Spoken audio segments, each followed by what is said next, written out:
Castro nos va a hablar sobre un tema de su especialidad, que estamos seguros va a ser de mucha utilidad para nosotros en el día a día de nuestro actuar profesional. Muchas gracias a todos ustedes por su participación y por su interés en nuestro curso y que disfruten de este evento académico. Muchas gracias. Muchas gracias por sus palabras, doctor Carrasco. Antes de iniciar con la ponencia, brindaré algunas recomendaciones para garantizar el normal desarrollo del presente evento. Solicitamos que mantengan apagados sus micrófonos durante la exposición de nuestro ponente. En caso deseen realizar alguna consulta, pueden escribirle en el chat de la sala o hacer uso de la herramienta levantar la mano para brindarles el uso de la palabra. Sin embargo, las mismas serán atendidas durante la ronda de preguntas, la cual iniciará luego de la exposición de nuestro ponente. Finalmente, les recordamos que la asistencia se tomará de manera automática. Por ello, no es necesario que registren su nombre en el chat de la sala. Muchas gracias. Dicho esto, iniciamos con la actividad programada para el día de hoy. Como 10ª ponencia de la jornada, tenemos el tema la extinción de dominio, bases, cuestiones generales y prácticas a cargo del doctor Hamilton Castro Trigoso, quien es fiscal provincial titular de la primera Fiscalía Provincial con competencia en extinción de dominio de Lima, magíster en Derecho, convención en Ciencias Penales por la Universidad Nacional Mayor de San Marcos. Fue profesor de posgrado en la Universidad Nacional Mayor de San Marcos y la Universidad Privada Antenor Orrego de Trujillo. Con ustedes, el doctor Hamilton Castro Trigoso. Doctor Castro, muy buenas tardes. Sea bienvenido a Lima Norte. Por favor, si fuera tan amable de iniciar con su disertación. Muchísimas gracias. Muy honrado de esta gentil invitación que hace ya algunos meses tuvo a bien cursarme mi amigo y paisano, el doctor Marco Carrasco. En primerísimo lugar, quisiera saludar a la distinguida concurrencia, especialmente a las altas autoridades del Distrito Fiscal de Lima Norte, a la señora presidenta de la Junta de Fiscales Superiores, al presidente de la Junta de Fiscales Provinciales, a los señores fiscales superiores, fiscales provinciales, adjuntos provinciales, asistentes en función fiscal. A todos ustedes, amigos, les mando un fuerte abrazo y reconocimiento y mi gratitud por haberme invitado a este ciclo de conferencias que entiendo, por lo que acaba de decir Marco, concluye el día de hoy. Voy a tener a bien compartir con ustedes alguna información, algunas ideas respecto de un tema que, si bien es antiguo, ha cobrado inusitada actualidad desde hace un poco menos de 4 años, con la entrada en vigencia del Decreto Legislativo 1373 y su reglamento, el Decreto Legislativo 1373 sobre extinción de dominio.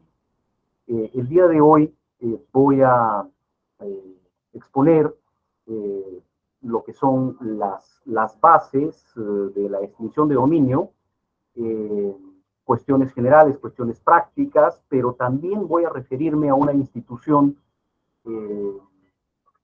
conexa, para llamarla de alguna manera, y muy vinculada con el proceso penal, el decomiso o comiso penal.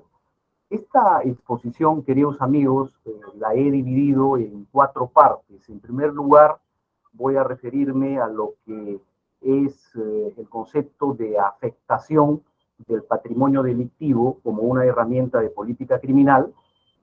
En un segundo momento, voy a abordar lo que es precisamente el decomiso o comiso penal. Les voy a hablar de qué cosa es el decomiso, cuáles son los tipos de decomiso penal, la oportunidad del ejercicio y propiamente cuál debe ser el contenido de esta pretensión que se hace valer en el proceso penal. Un tercer segmento de la exposición ha de versar sobre lo que es puntualmente la extinción de dominio, cuestiones generales. No se puede agotar en una sola exposición todo lo que corresponde a esta institución de la extinción de dominio, así que vamos a abordar algunos aspectos.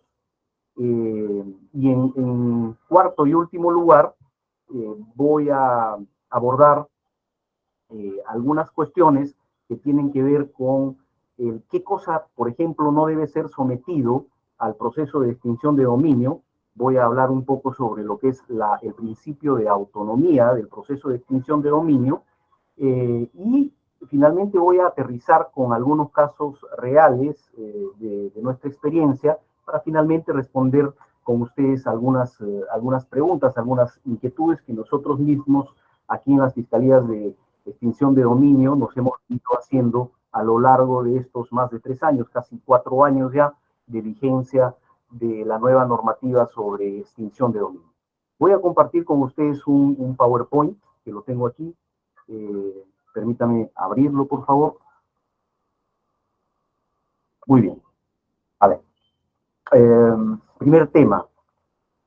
La afectación del patrimonio delictivo como una herramienta de política criminal. Cuando alguien perpetra o comete un delito, de inmediato el Estado, a través de sus diversas agencias penales, la policía, el Ministerio Público, genera, pues, como todos sabemos, una respuesta principalmente punitiva, persecutoria, naturalmente previa investigación y juzgamiento. Me refiero fundamentalmente al jus puniendi.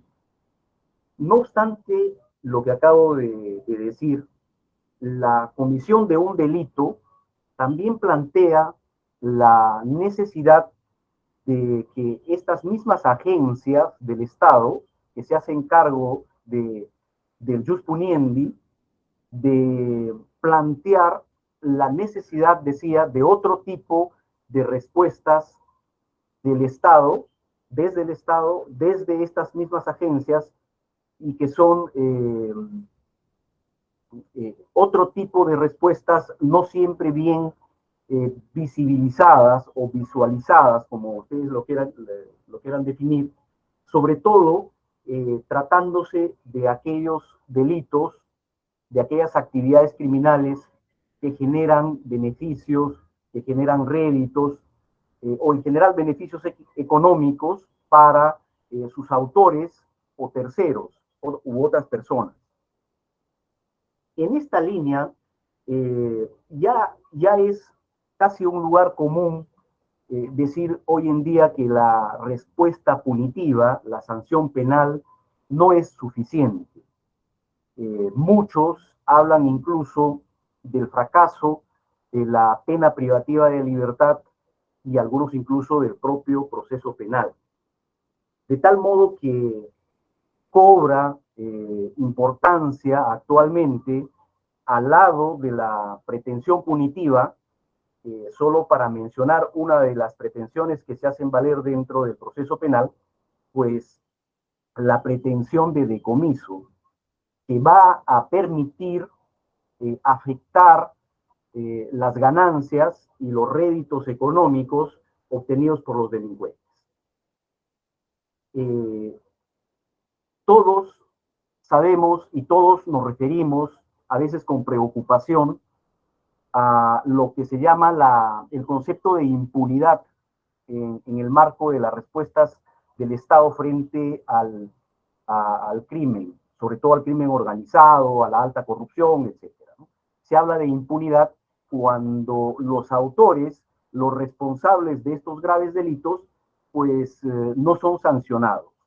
Pero actualmente hay una impunidad de nuevo cuño, es aquella que tiene que ver justamente con la no afectación de los patrimonios criminales, de las ganancias que obtienen los delincuentes a través de sus actividades ilícitas. Esta es una nueva forma de impunidad porque finalmente los delincuentes, sobre todo los que pertenecen a las organizaciones criminales, asumen como riesgo el ser encarcelados, el ser detenidos, y luego de un tiempo salen y disfrutan de sus ganancias malavidas, de los beneficios económicos que han logrado a través de sus fechorías. Entonces, hablamos pues actualmente de una impunidad de nuevo cuño. Por eso es que los estados a nivel global, ya desde hace mucho tiempo, quizás un hito histórico sea la Convención de Viena, tráfico ilícito de drogas, los estados se han planteado, decía desde hace varios años, ya la necesidad de no quedarse solamente en la respuesta punitiva, sino también de generar mecanismos para afectar los patrimonios criminales. Por eso es que el decomiso, y ulteriormente vamos a ver también que pasa lo mismo con la extinción de dominio, ambas instituciones, ambos institutos, no son otra cosa que si lo vemos desde esa perspectiva, son herramientas de política criminal para afectar las ganancias del crimen organizado. Y esto tiene que ver con lo que ustedes pueden apreciar en sus pantallas, que corresponde al concepto de ganancias de la gran criminalidad. En el año 2011, UNODC, que es una agencia de Naciones Unidas relacionada con el con el combate al tráfico de drogas, realizó un estudio que tituló Estimaciones de los flujos financieros derivados del tráfico ilícito de drogas y otros delitos organizados transnacionales. En este estudio, por un lado, UNODC estableció que las ganancias del crimen organizado en ese año se estimaban entre el 2.3 al 5.5% del Producto Bruto Interno Mundial. Y naturalmente, para saber cuál es la dimensión de estos porcentajes, tenemos que saber en un determinado año, en una determinada época, de cuánto es ese PBI mundial, ¿no? Para saber cuánto es el 2.3% o el 5.5%. Entonces, nosotros, para saber este dato, hemos recurrido a los estudios de este ya muy conocido economista francés llamado Thomas Piketty, que en su libro El Capital en el siglo XXI ha estudiado estadísticamente, económicamente, estos aspectos y ha determinado, por ejemplo, que para el año 2012 el PBI mundial fue del orden de 71.20 billones de euros, no billones, sino billones de euros. Entonces, si esto es así, aplicando el 2.3% del PBI, según el estudio de las ganancias del crimen organizado de UNODC, resulta que la cifra, solo el 2.3% al año 2012, que correspondería a las ganancias del crimen organizado, sería de 1.64 billones de euros. Esta es una estimación más modesta porque estamos ubicados aplicando la cifra de 2.3%, pero si aplicamos el 5.5% a estos 71 billones de euros, entonces la cifra es mucho más grande, ¿no es así? Pero si esto es preocupante, mucho más preocupante es que en este mismo estudio se ha determinado que lo que recuperan los estados a través de las incautaciones, de los decomisos, es apenas el 0.01% de esta cifra. Por tanto, estamos hablando de una cifra insignificante, de poco valor, ni siquiera el 1%, como ustedes ven, y entonces la pregunta que surge a continuación es qué pasa con este más de 99% de las ganancias del crimen que no se recupera. Evidentemente, esta cifra enorme va a seguir potenciando las actividades ilícitas de las grandes organizaciones criminales. Entonces, en algunos casos, en algunos países, el crimen organizado pone en jaque inclusive a los propios estados, ¿no? Y cómo no va a ser de ese modo si es que sus ganancias son enormes y no son afectadas mayormente por las acciones de los estados. Muy bien. Lo que acabo de decir es, digamos, una visión macro de las cosas, pero si quisiéramos referirnos a nuestro país, tendríamos que mirar, por ejemplo, a este fenómeno de corrupción de los años 90, del año 2000, durante el gobierno de la dupla Fujimori-Montesinos, en los que, como todos sabemos, una organización criminal se enquistó en el seno del Estado y desde el Estado manejaron los resortes del poder e incluso instrumentalizaron las grandes adquisiciones que hacía el Estado, sobre todo en materia de armamento, de aviones, de pertrechos militares, etcétera, para apropiarse de los fondos públicos y también para cometer delitos de colusión, de cohecho, sobornos, etcétera. Entonces, este fenómeno de alta corrupción fue abordado por el Estado peruano a través del Ministerio Público, del Poder Judicial, a través fundamentalmente de una respuesta punitiva. ¿Qué duda cabe que a lo largo del tiempo, si hacemos un balance, podemos decir que desde la perspectiva de la punición, desde la perspectiva de la sanción penal, el Estado sí ha cumplido con su rol de sancionar. Tanto es así que el propio presidente de la República y el propio asesor de inteligencia, Vladimiro Montesinos, se encuentran purgando carcelería, para no hablar de ministros, altos mandos militares, etc. Entonces, la respuesta punitiva fue, en líneas generales, bastante idónea, ¿no? Bastante eficaz. Pero este fenómeno tiene también un aspecto económico, un aspecto financiero que tiene que ver con las enormes ganancias que obtuvieron Montesinos, altos mandos militares, ministros, etcétera, que colocaron inclusive en paraísos fiscales, en cuentas offshore, cuya recuperación hasta el día de hoy continúa. Dentro del proceso penal, la pretensión de decomiso no fue usada adecuadamente, eficazmente en aquel tiempo, por lo tanto, grandes sumas de dinero producto de los latrocinios de esta mafia, de esta organización, pues todavía han continuado en Suiza, en Luxemburgo, etcétera. A lo largo de estos años, prácticamente desde el 2014, nosotros hemos venido planteando en un primer momento acciones de pérdida de dominio y actualmente acciones de extinción de dominio respecto a estas cuentas digamos que con bastante éxito, de tal manera que gran parte de ese dinero ya ha sido materialmente repatriado al Perú, pero a través de estas figuras de decomiso sin condena, no a través del decomiso penal. Lo mismo sucede con un fenómeno de corrupción y de lavado de dinero mucho más reciente, que es el caso Odebrecht y de la corrupción de otras empresas brasileñas, que si bien es cierto ha tenido una respuesta desde el Ministerio Público, abriendo investigaciones, planteando prisiones preventivas. Sin embargo, hasta ahora no hay un solo proceso, digamos, que esté en la fase de juicio oral, excepto el del señor Ollanta Humala, que propiamente no es un caso de este complejo Odebrecht, porque recordemos que el caso Humala es un caso muchísimo más antiguo, que viene antes de que estalle lo que comúnmente se denomina el fenómeno Lavallato, el caso Lavallato.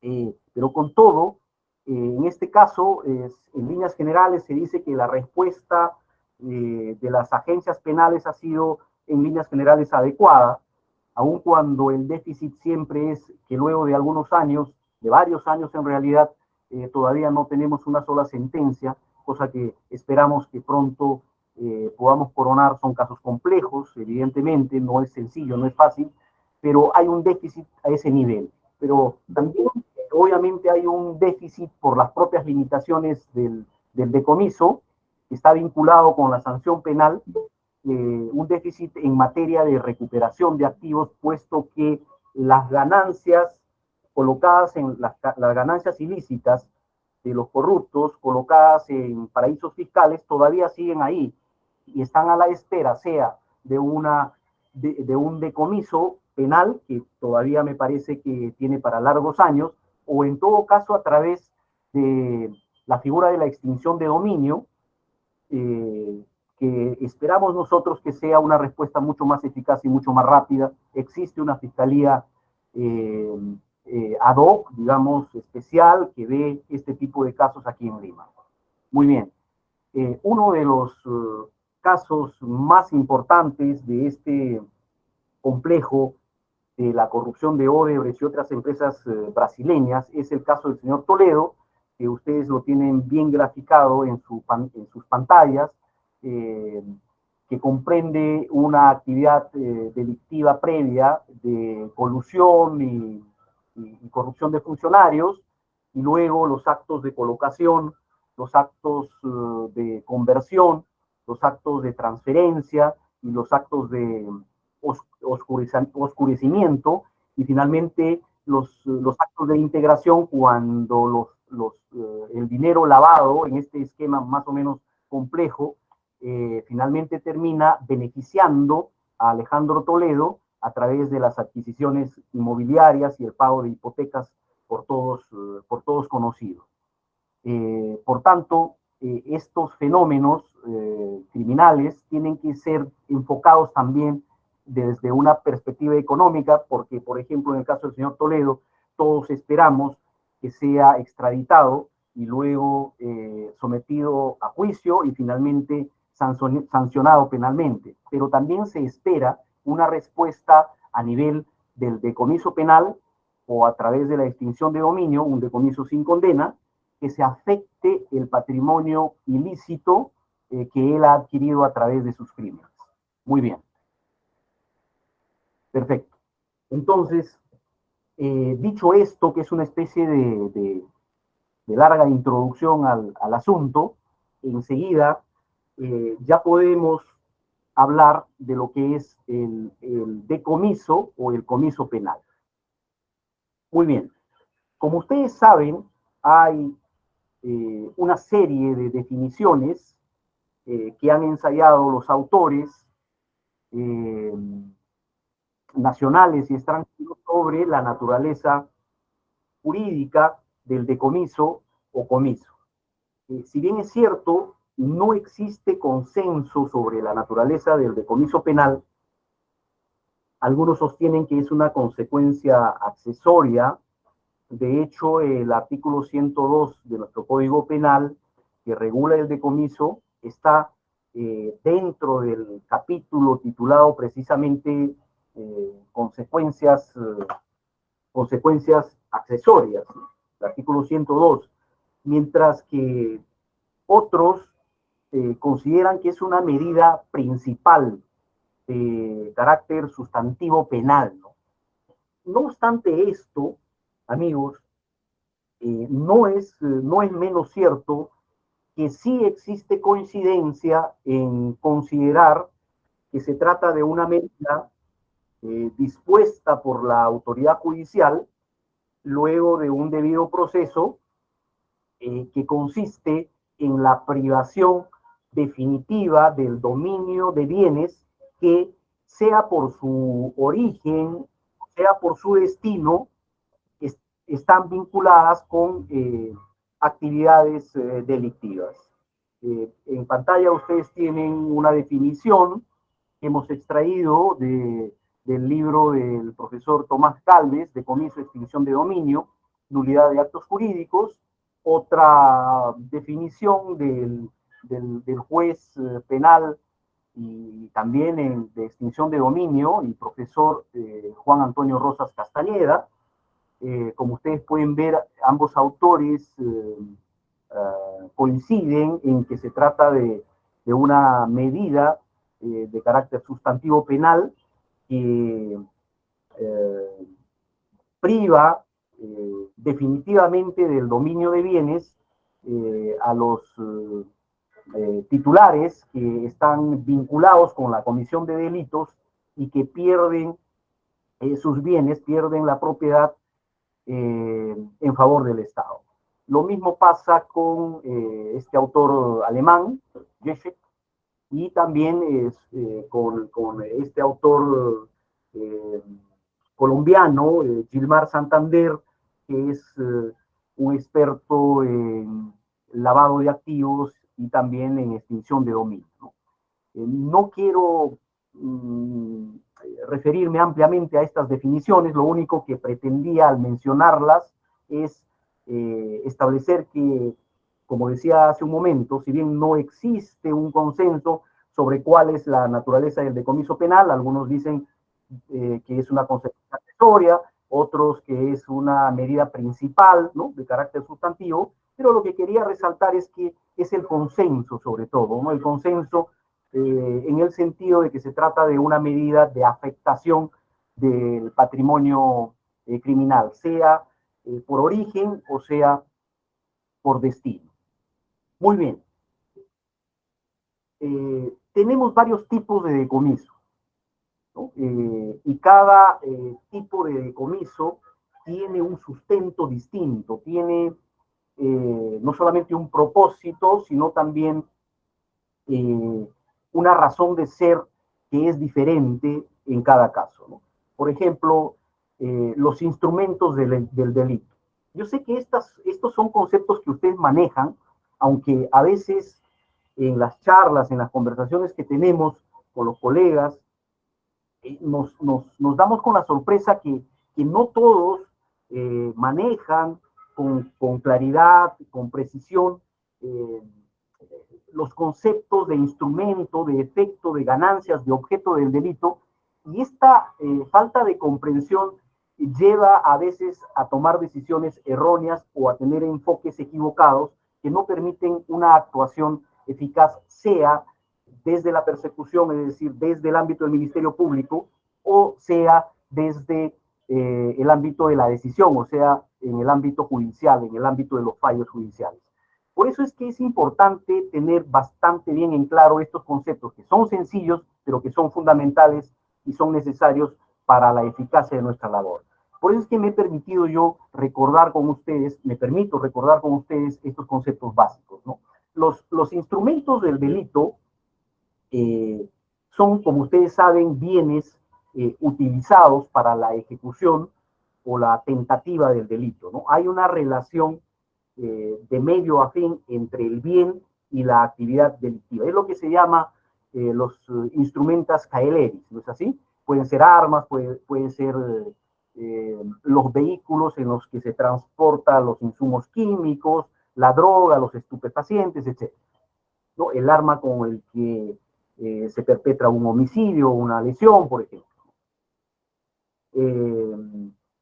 Pero es importante, más allá de esta definición, entender cuál es el fundamento del decomiso de instrumentos del delito. Y sobre esto hay un cierto consenso en la doctrina y en la jurisprudencia para entender que el fundamento del decomiso de los instrumentos del delito es la peligrosidad objetiva en función de su utilización futura en nuevos delitos. Esto es muy interesante porque a nivel penal existe este consenso, a nivel del decomiso penal, pero si revisamos algunos pronunciamientos, sobre todo de la sala, una de la sala de extinción de dominio de Lima, nos vamos a percatar que el fundamento, que por lo menos desde la perspectiva de algunos jueces aquí en la sala de Lima, el fundamento de la extinción de dominio de instrumentos, de actividades ilícitas, dice esta resolución que me viene a la mente en este momento, no es la peligrosidad objetiva, sino lo que se detalla en el decreto legislativo 1373 sobre extinción de dominio, que es el apartar del tráfico jurídico bienes que han sido usados, que pueden tener un origen ilícito, pero que han sido empleados a contravía del derecho y del ejercicio correcto del derecho de propiedad. Entonces, ahí hay una diferencia que los jueces en extinción de dominio están intentando construir, están intentando definir para que el fundamento de la extinción de dominio de instrumentos no sea la peligrosidad objetiva. Muy bien, pero ¿qué pasa? Y este también es un tema interesante e importante en relación con el decomiso de instrumentos del delito, ¿qué pasa cuando los bienes instrumentalizados pertenecen a terceros no intervinientes en el delito? El artículo 102 del Código Penal nos dice que procede el decomiso de instrumentos empleados para la comisión del delito, aun cuando pertenezcan a terceros, ¿no? Ese es el primer párrafo.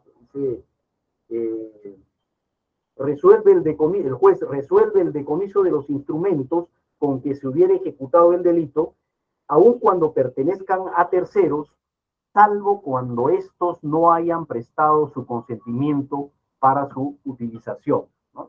Entonces, el legislador, tratándose del decomiso de instrumentos, resalta, enfatiza, subraya el consentimiento, ¿no? Como un aspecto fundamental de este tipo de decomiso. En diversas ejecutorias de la Corte Suprema de la República se ha defendido y se ha desarrollado precisamente esta postura. Pero en lo que se refiere a los propietarios de los bienes instrumentalizados en el delito, pero que no participan de él ni tienen conocimiento del uso ilícito del bien, la Corte Suprema ha mantenido una línea en el sentido de que, tratándose de terceros ajenos al delito, pues no procede el decomiso, aun cuando el bien haya sido instrumentalizado. Hay varias casaciones, ustedes seguramente las conocen, cito algunas: la casación 103-2016 Puno, la casación 382-2003 Puno, la casación 953-2017 Puno. Todas estas casaciones siguen la línea del texto del artículo 102 del Código Penal en lo que se refiere al decomiso de instrumentos del delito. Ya podemos llamar a esta línea una línea tradicional, una línea muy definida en la doctrina, pero sobre todo en la jurisprudencia nacional. Sin embargo, en un giro que me parece muy, pero muy interesante, la Corte Suprema, en el recurso de nulidad 895-2018, Lima Sur, que es una sentencia de enero del 2019, ha precisado, ha cambiado un poco la figura, ¿no? El enfoque, y ha precisado que no basta que el tercero propietario del bien instrumentalizado, que no interviene en la comisión del delito, desconozca o no consienta el uso ilícito, como dice el 102 del Código Penal, sino que también tiene que demostrar una conducta de debida diligencia que no haya permitido la instrumentalización del bien. Es decir, si es que esta persona no fue prudente, no fue diligente, y con ello se ha propiciado o se ha facilitado la instrumentalización de un bien en la comisión de un delito, pues pierde su propiedad. Procede el decomiso. Eso es lo que ha dicho la Corte Suprema en una sentencia, en un recurso de nulidad del 895-2018, que es más o menos reciente, del 23 de enero del año 2019. Esta postura, esta última postura de la Corte Suprema, está más en la línea de las reglas de extinción de dominio actuales sobre bienes instrumentalizados, que habla de prudencia y de diligencia y de los deberes de diligencia. Ustedes pueden revisar el reglamento del decreto legislativo 1373, o sea, el decreto supremo 007-2019 IUS, el artículo 66 específicamente, que nos habla del tercero de buena fe. ¿Qué cosa es el tercero de buena fe? Cualificada, que es la buena fe que se defiende o que se protege en el ámbito de la extinción de dominio y en el derecho en general. Muy bien. Luego tenemos otro tipo de decomiso, que es el decomiso de efectos del delito. Como ustedes saben, efectos del delito son los objetos producidos directamente por la actividad delictiva, los productos sheleris, ¿no es así? Por ejemplo, la contraprestación por la venta de la droga, el dinero del cohecho, el pago que recibe el sicario, los alimentos adulterados, la moneda falsificada, las utilidades producidas por un contrato colusorio, ¿no? Y aquí el fundamento de este tipo de decomiso de efectos del delito es distinto al fundamento del decomiso de instrumentos del delito. Tratándose de efectos, el fundamento de decomiso es el principio de no tolerancia del enriquecimiento injusto, ¿no? El delito, pues, no puede ser fuente de la riqueza de las personas. Ahora, también tenemos el decomiso de las ganancias del delito, ¿no? Como ustedes saben, las ganancias del delito son efectos, las ganancias son efectos también, pero son efectos mediatos, no inmediatos como en el caso de los efectos propiamente dichos, ¿no? Es decir, no son directamente producidos por la acción delictiva, sino indirectamente proviene de esta acción delictiva, ¿no? Son frutos de los efectos del delito.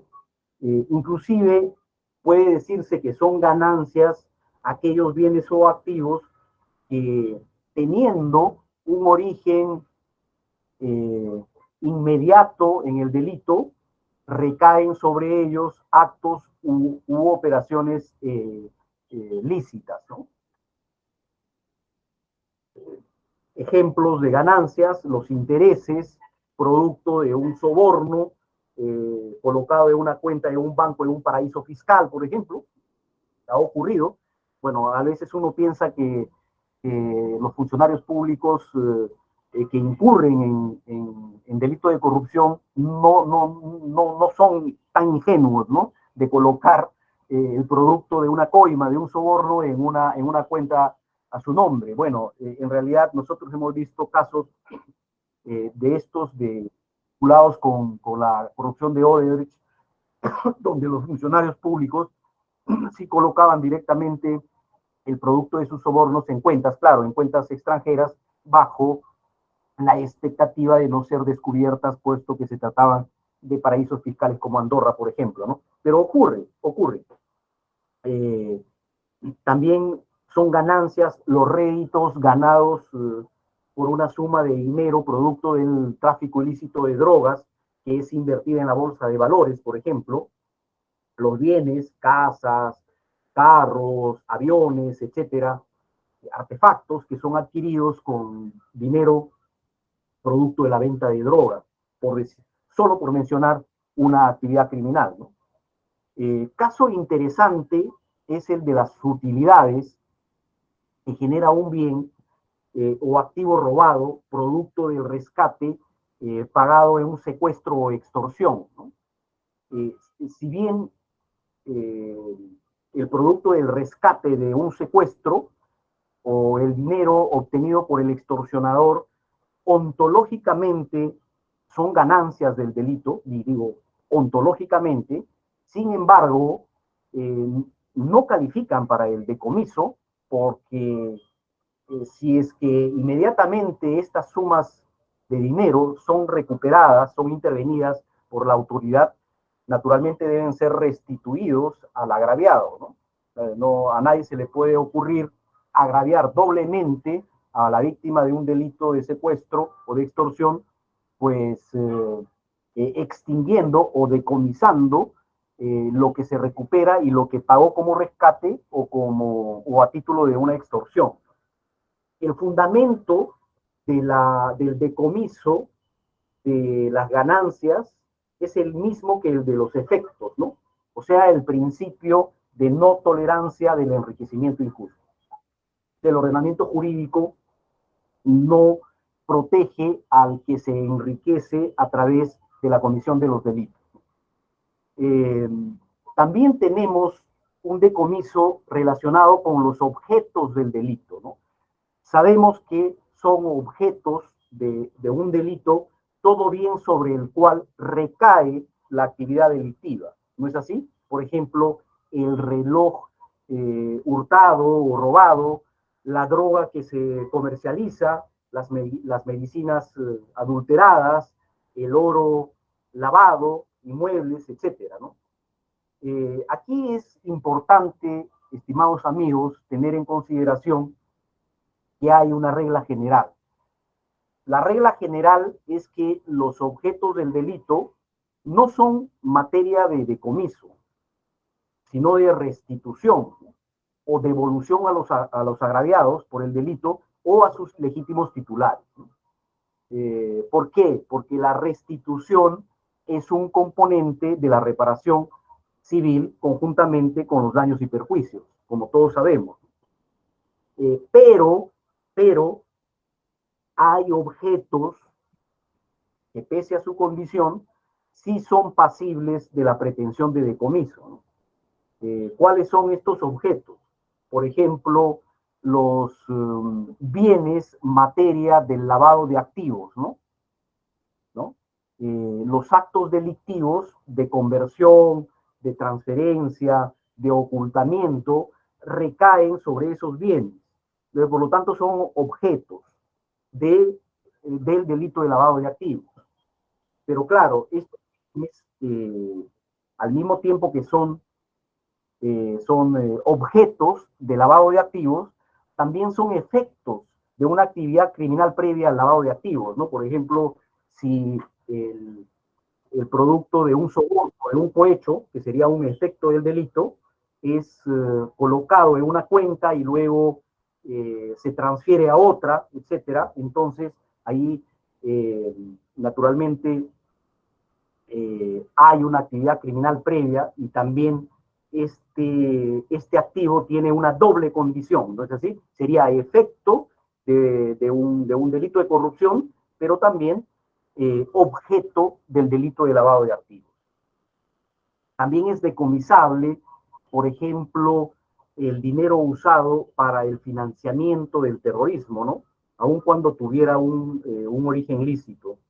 Del mismo modo, los bienes intrínsecamente delictivos, como las drogas, las medicinas adulteradas, los alimentos vencidos.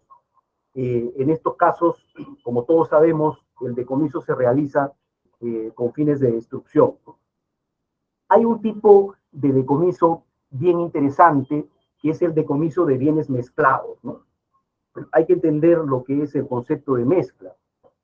En este supuesto, los delincuentes, con la finalidad de ocultar o de encubrir bienes o activos de origen lícito, los mezclan con bienes de origen lícito, ¿no?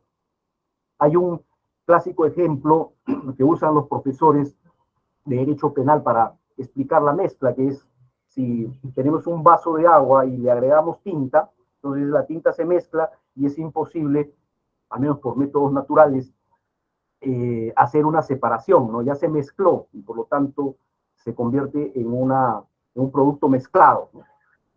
Por ejemplo, es el caso de las ganancias del tráfico ilícito de drogas, que con las ganancias del tráfico ilícito de drogas se realiza aumentos de capital de una empresa lícita, ¿no? Y a partir de esta mezcla, inclusive el dinero aportado rinde otros réditos o frutos que se van insertando en la economía, ¿no? Todo se ha mezclado.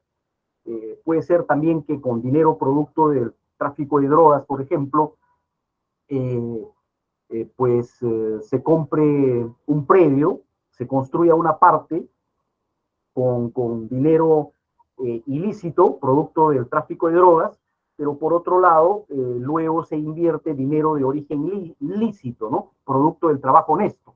Entonces, ahí se produce una circunstancia de mezcla muy particular, y la regla general en este tipo de casos, según el propio artículo 102 del Código Penal, es que el decomiso debe ser planteado en principio únicamente por el valor de los bienes lícitos mezclados, ¿no? Sin afectar la parte distinguible de origen lícito, en atención al principio de proporcionalidad, ¿no? Pero esto no siempre ocurre, ¿no? Por ejemplo, en el caso del inmueble que les menciono, no sería posible sacar de repente una pared o una habitación que se ha construido con dinero lícito, separarlo, porque es una unidad inmobiliaria, ¿no es así? Esta regla general del 102 del Código Penal se rompe en dos supuestos, ¿no? Primero, los bienes o activos de origen lícito son usados o instrumentalizados para ocultar o encubrir a los bienes o activos de origen ilícito, ¿no? En este supuesto procede el decomiso del 100% de los bienes, ¿no? Y en segundo lugar, cuando los bienes o activos se han mezclado de tal manera que ya no es posible distinguir o separar la parte lícita de la ilícita, ¿no?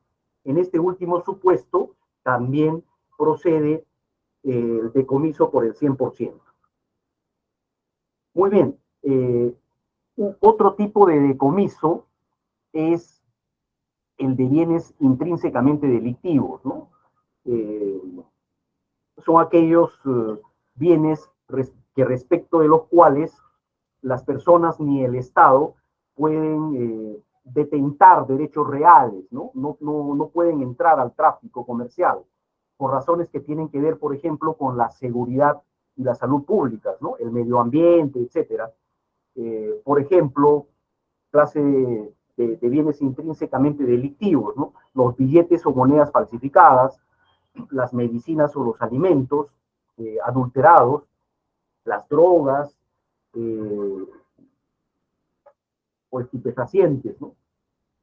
Pero también existen bienes que, sin ser intrínsecamente delictivos, no pueden ser detentados por particulares porque están fuera del comercio, ¿no? Por ejemplo, el caso de las armas de guerra, que constitucionalmente, según el artículo 175 de la Constitución, son de exclusivo uso de las Fuerzas Armadas y la Policía Nacional. En todos estos casos, lo que procede es el decomiso automático e inmediato para su destrucción o incineración, ¿no? No son materia de incautación propiamente, porque la incautación siempre es con fines de decomiso. Ahora bien, finalmente, en lo que se refiere a este capítulo de la exposición, existe un decomiso por valor equivalente o sustitutivo. ¿Qué cosa es esto? Esta figura también es conocida como decomiso impropio, ¿no? Esta figura está prevista para hacer frente a supuestos en los que la gente ha ocultado, ha consumido, ha destruido o ha transferido los bienes de origen ilícito, por ejemplo, a terceros de buena fe y a título oneroso. De tal manera que luego de haberse acreditado esta circunstancia, es decir, que hay un tercero de buena fe y a título oneroso, la pretensión de decomiso va a recaer sobre otros bienes de titularidad del mismo agente, del mismo agente, esto es muy importante, aun cuando tuvieran un origen lícito, ¿no? De allí el gráfico, ¿no?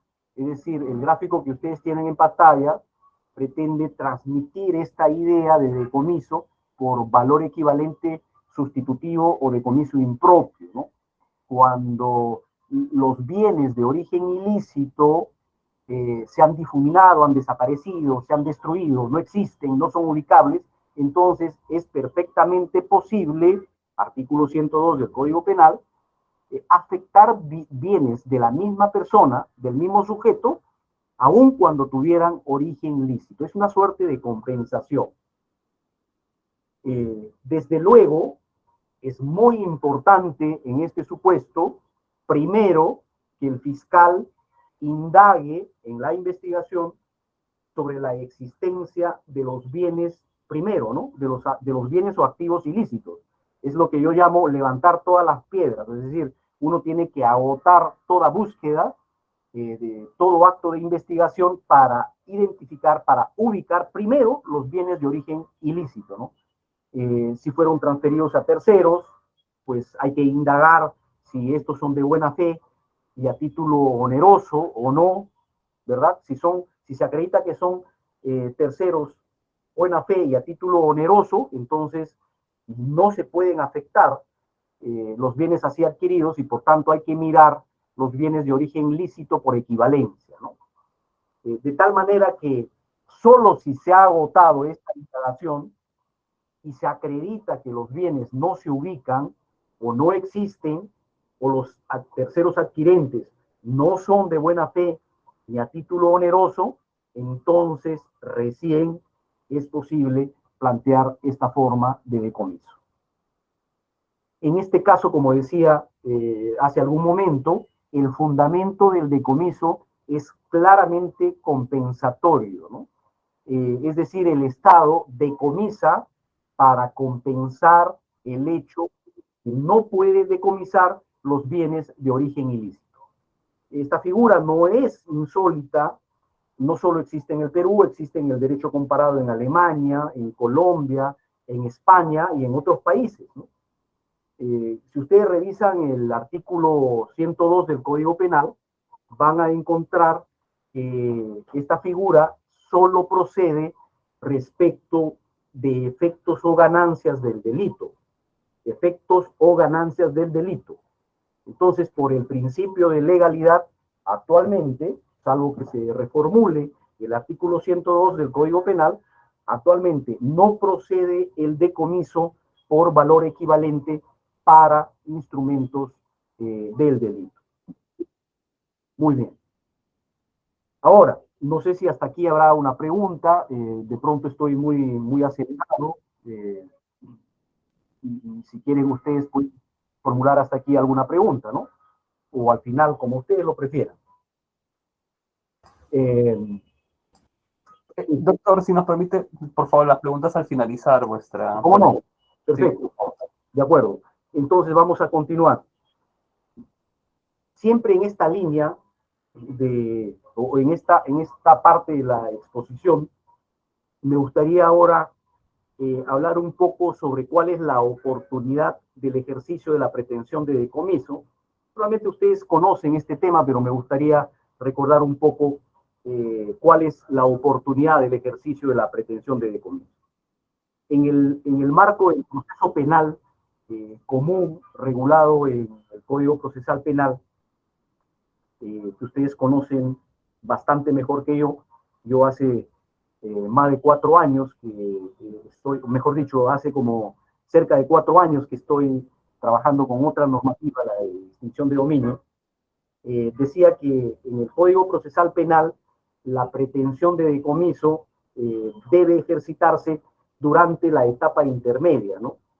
Y esta debe ser contenida en principio en la acusación fiscal, ¿no? Como corresponde.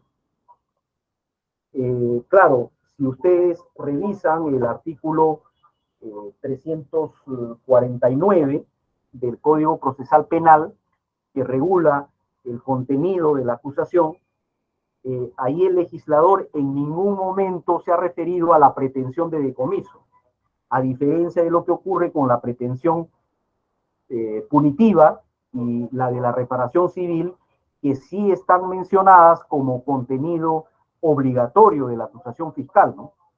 Pero, no obstante esto, eso no quiere decir que no sea obligatorio plantear la pretensión de decomiso cuando ésta corresponda, ¿no?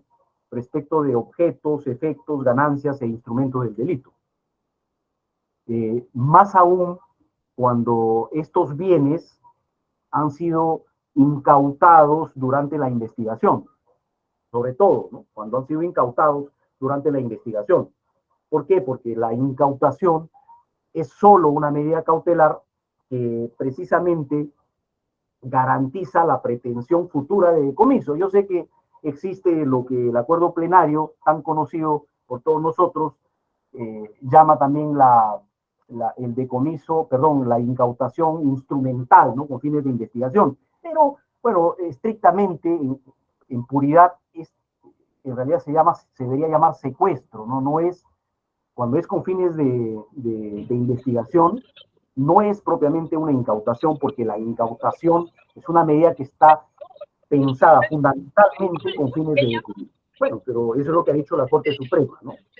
Ahora, si la incautación es solo una medida cautelar que precisamente garantiza la pretensión futura de decomiso, es que el fiscal no introduce en la acusación la pretensión de decomiso, pues al Poder Judicial, al órgano jurisdiccional, no le quedará otro remedio que en su momento levantar esta medida, porque sin pretensión de decomiso, el órgano jurisdiccional no podrá pronunciarse de ninguna manera sobre los bienes incautados desde la perspectiva de una medida de fondo de decomiso, sino va a tener que levantar la incautación y devolver de repente, ¿no? Si es que un fiscal de extinción de dominio no toma el caso. Ahora, en los procesos especiales de terminación anticipada y colaboración eficaz, por ejemplo, el decomiso de los bienes delictivos debe formar parte de los acuerdos finales para que el juez que posteriormente va a hacer el control de legalidad pueda declarar judicialmente el decomiso. A veces cometemos errores. Yo mismo hace muchos años cometí un error en un acuerdo final de colaboración eficaz. No planteamos el decomiso en el acuerdo final y obviamente el juez no se pudo pronunciar, pues tampoco se dio cuenta, nadie se dio cuenta en aquel tiempo, y finalmente ese bien o los bienes incautados en el marco de la colaboración eficaz quedaron en el aire y no quedó otro remedio que posteriormente remitir copias a la Fiscalía de Extinción de Dominio. Repito, de no hacerlo el fiscal, los bienes van a quedar en el aire y van a habilitar a los delincuentes a solicitar su devolución, como suele ocurrir en estos casos, ¿no? Muy bien. Contenido de la pretensión de decomiso. Ustedes saben esto, pero vamos a refrescar un poco la memoria, ¿no? Y de paso yo voy repasando también.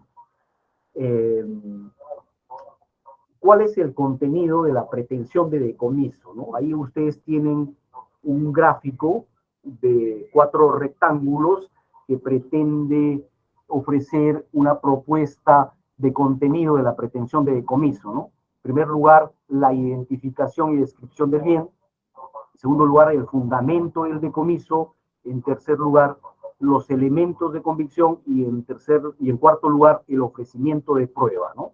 Este es un sencillo esquema para postular la pretensión de decomiso, ¿no?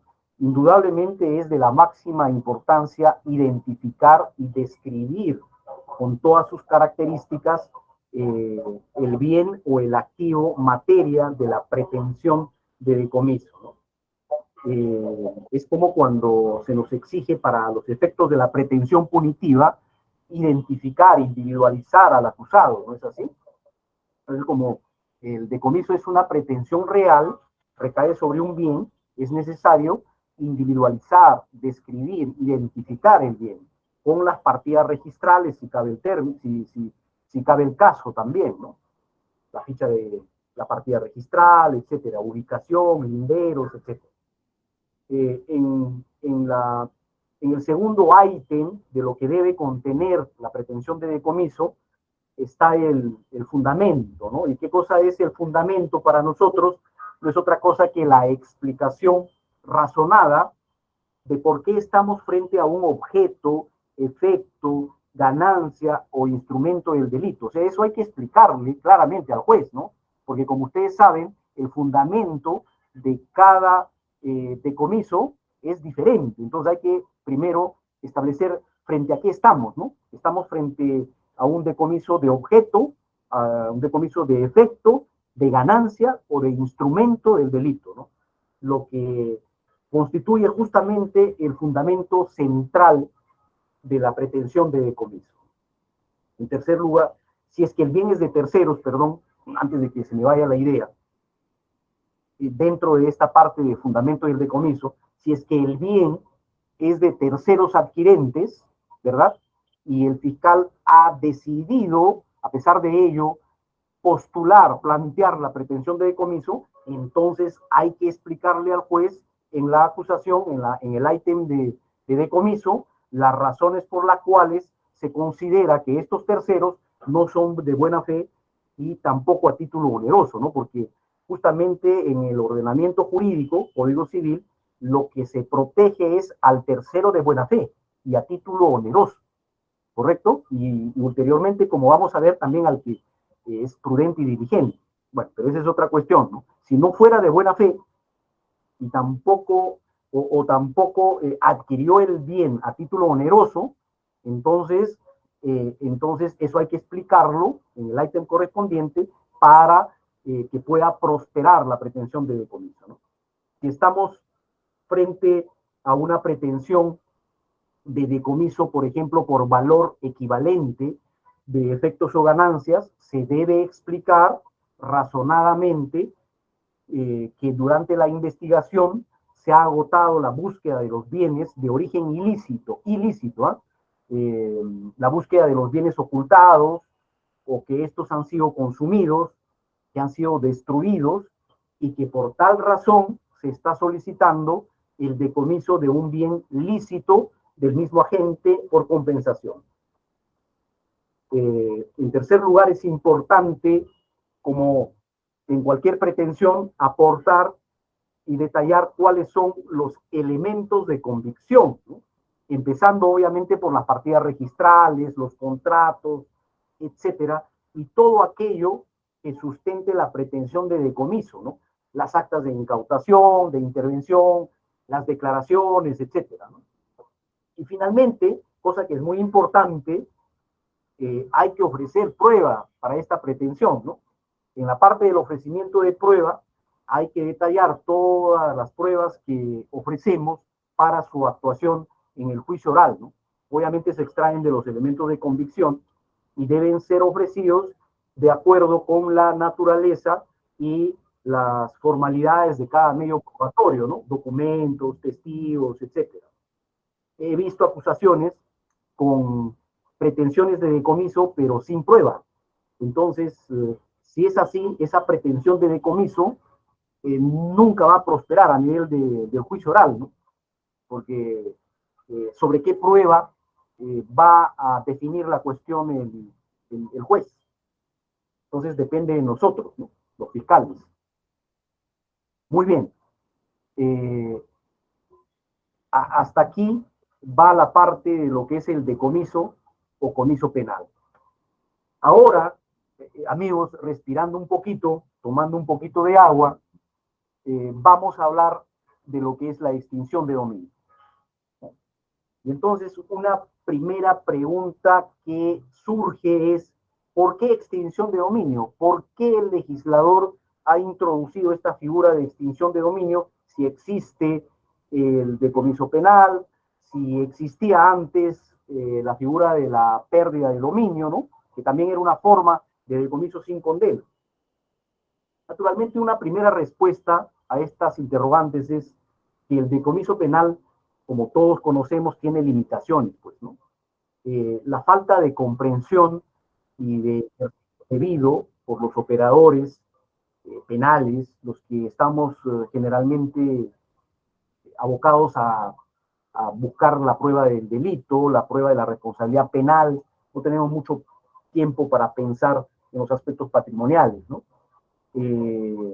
Entonces hay limitaciones formativas, hay limitaciones de la propia naturaleza del decomiso penal, el que está generalmente asociado a la condena penal, y hay por otro lado también situaciones en las que no funciona, es imposible que funcione el decomiso penal, por ejemplo, en los casos de contumacia y de ausencia, donde por más que haya pretensión de decomiso, como no hay condena, como no hay posibilidad de condenar a un contumaz o a un ausente, mientras no sea capturado, mientras no sea habido, entonces siempre la pretensión de decomiso queda ahí en stand-by, ¿no? Queda congelada.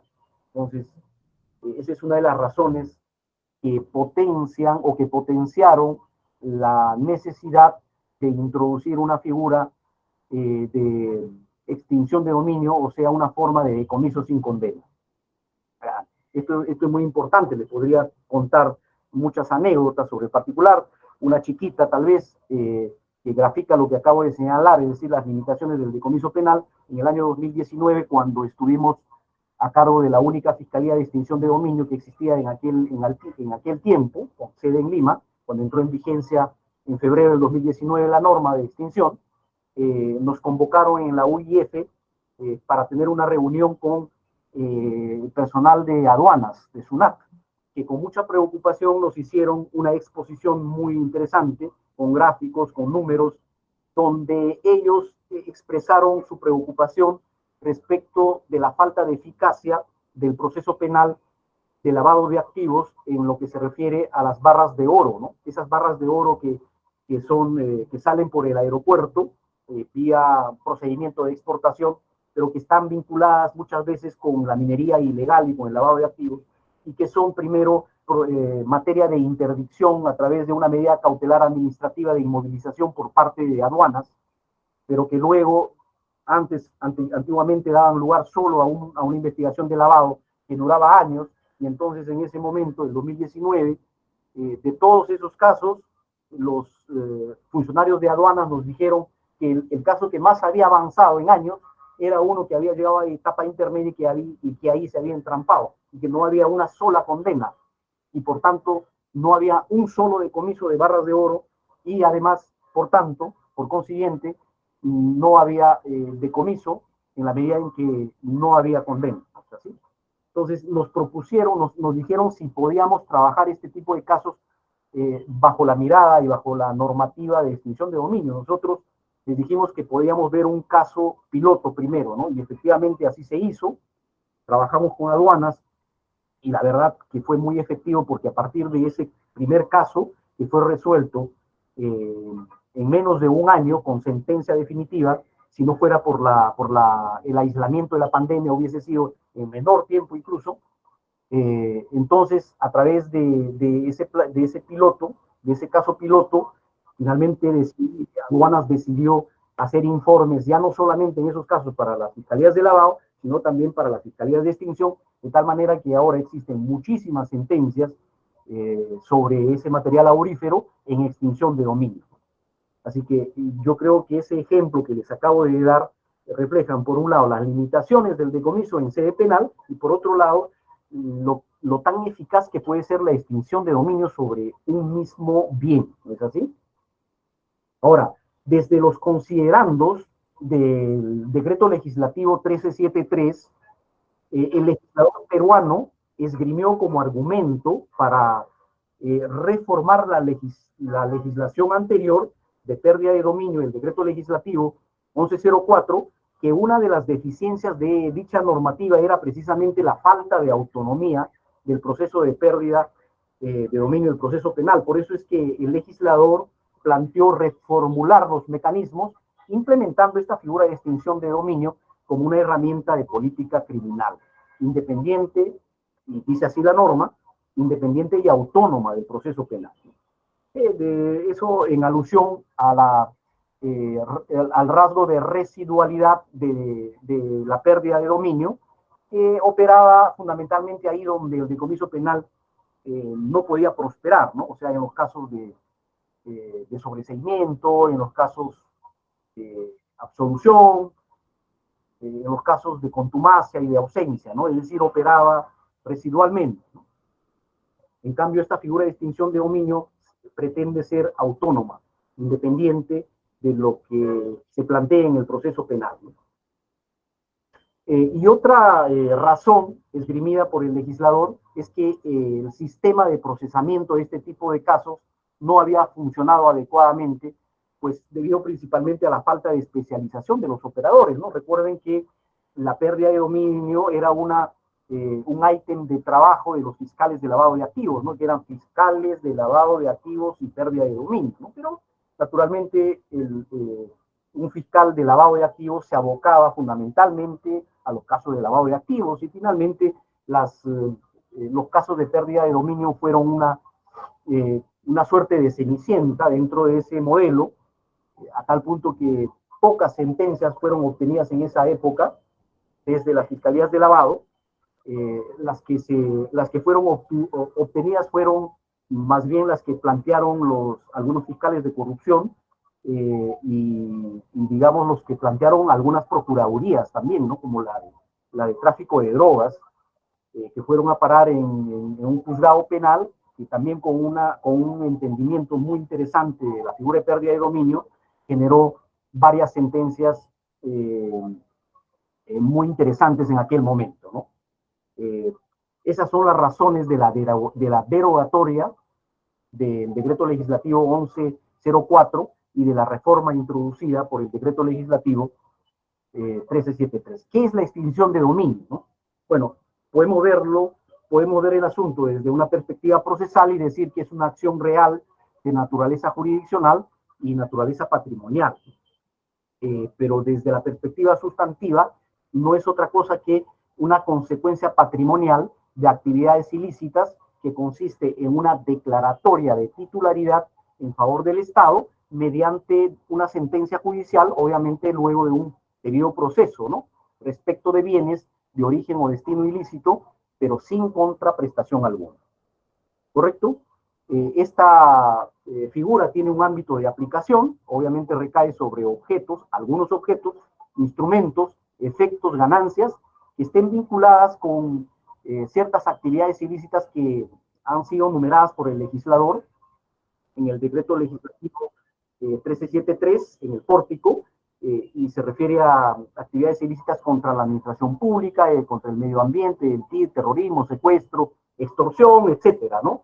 Pero también tiene una cláusula abierta, ha utilizado el legislador la técnica del numerus apertus, y otras con capacidad, dice, ¿no? Otras con capacidad de generar ganancias, ¿no?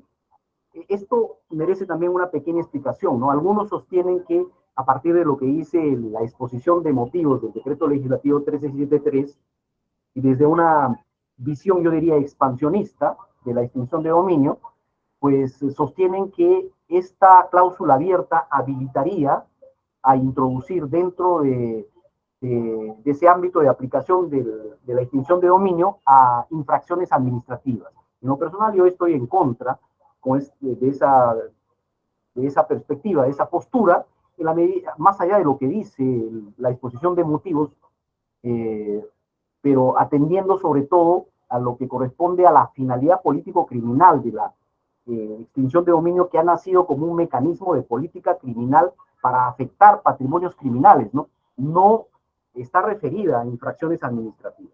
Pero bueno, hay algunos que de una manera peligrosa, a mi modo de ver, interpretan que dentro de esa cláusula abierta pueden introducir también infracciones administrativas.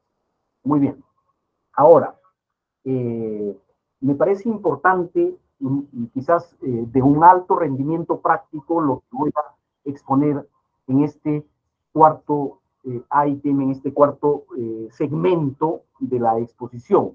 La pregunta es, ¿qué no debe ser sometido al proceso de extinción de dominio? ¿No?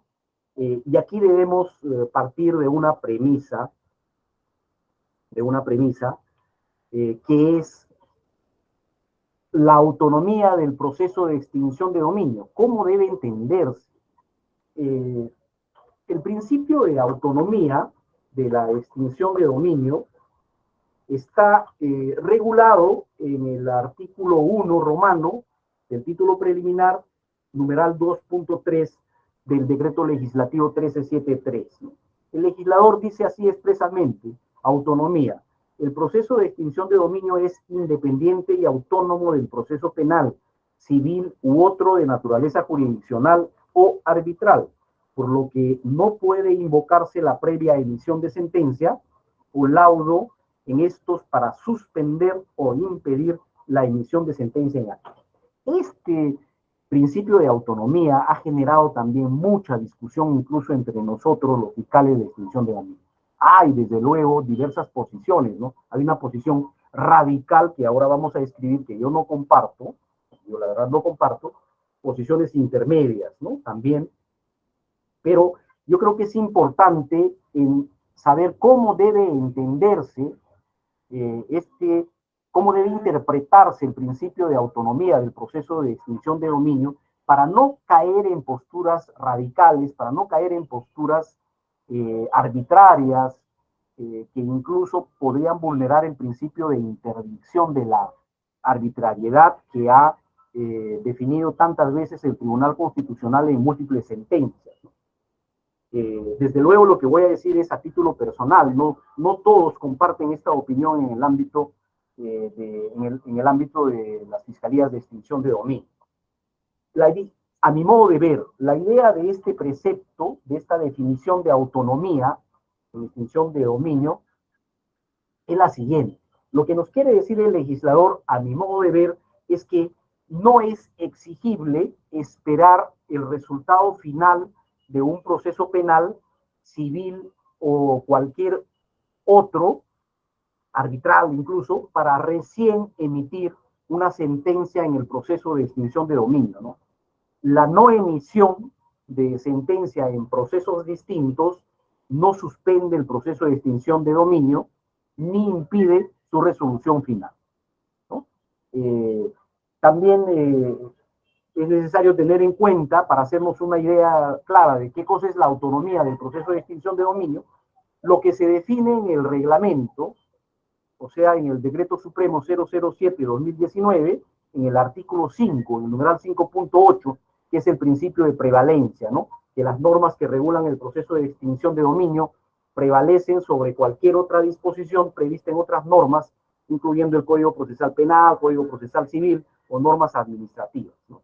Y ese principio de prevalencia, ha dicho el legislador, que debe ser utilizado como fundamento de interpretación. Ahora bien, uno puede entender el proceso de extinción de diversas maneras, ¿no? Una primera forma de entender la autonomía del proceso de extinción es lo que pretendo graficar con la diapositiva que tienen ustedes en su pantalla, ¿no? Ustedes pueden ver ahí por un lado en un círculo rojo el proceso penal y al otro lado un círculo azul o celeste que dice proceso de extinción de dominio, divorciados, separados, ¿no? Entonces, para esta vertiente que existe, por si acaso, que me parece sumamente peligrosa, existe en ciertos doctrinarios, digamos, ciertos propulsores o impulsores de la extinción de dominio en el Perú, pero también hay fiscales en extinción de dominio que tienen este concepto, cosa que yo no comparto, que sostienen que el proceso de extinción de dominio es una isla, ¿no? Sin contacto alguno con lo que se decida en el proceso penal. ¿Correcto? Esa es una primera forma de entender la autonomía de extinción de dominio, que más que autonomía es autarquía, ¿no?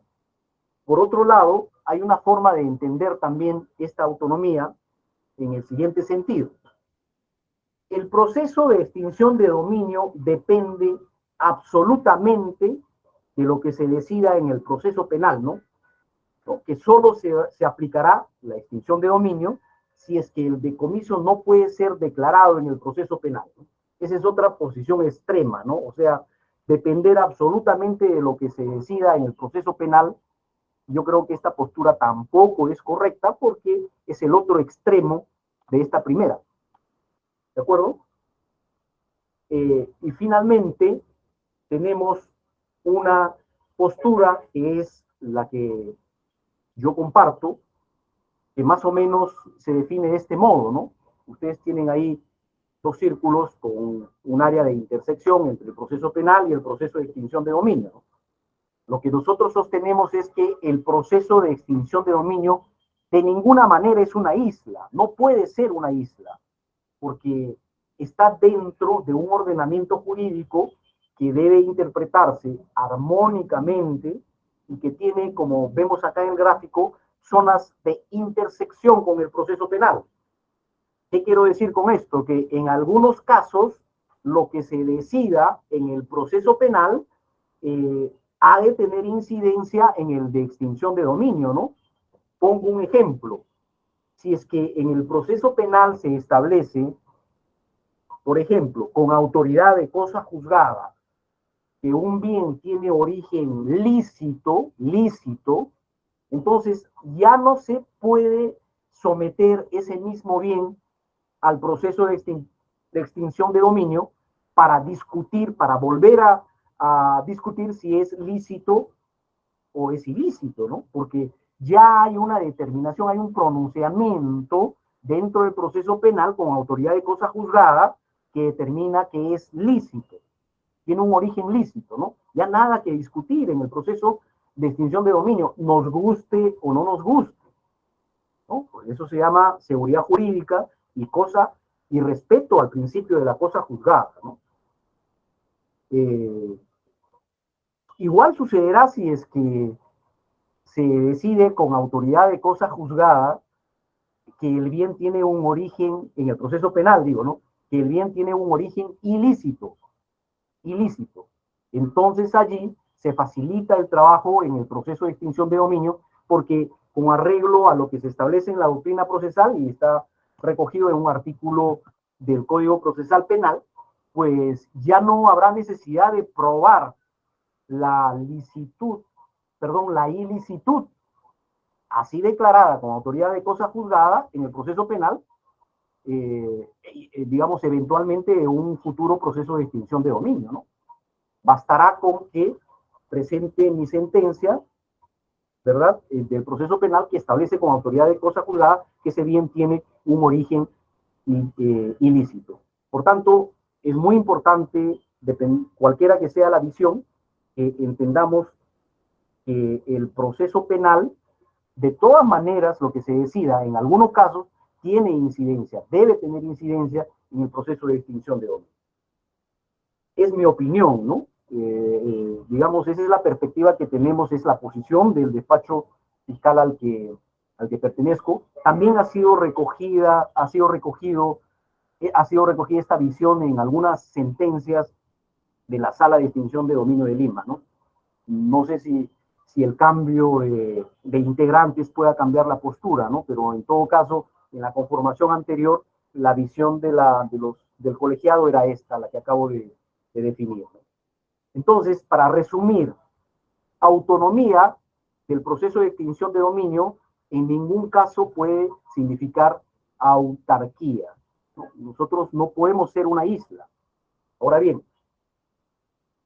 también es importante responder a una pregunta. ¿Qué bienes o casos deben ser sometidos al decomiso penal?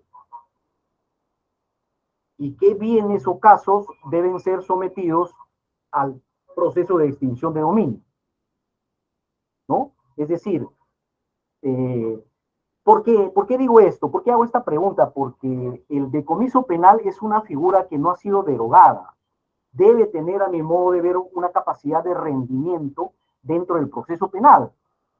Digamos, yo lo llamo así, los talibanes, los radicales de la extinción de dominio, han llegado a plantear en algún momento que ya nada debe quedar en el decomiso penal y que todo se debe ver en extinción de dominio. Imagínense, como si tuviéramos la capacidad logística, operativa de hacernos cargo de todo lo que corresponde a las incautaciones de bienes, etcétera, ¿no? A mí me parece eso absurdo, ¿no? No solo por razones operativas, sino también por razones de fondo, ¿no? De fundamento. El decomiso penal sí debe tener capacidad de rendimiento. Entonces, es necesario que al coexistir con la extinción de dominio, debemos ser capaces de determinar qué bienes deben ser sometidos al decomiso penal y qué bienes o casos deben ser sometidos al proceso de extinción de dominio. La verdad, no es una pregunta sencilla de absolver, ¿no? Es una cuestión importante. Para serles franco, en casi 4 años ya de aplicación del decreto legislativo 1373, no se ha terminado de resolver completamente. Desde luego, hay algunos criterios que se han ido desarrollando y los vamos a ver enseguida.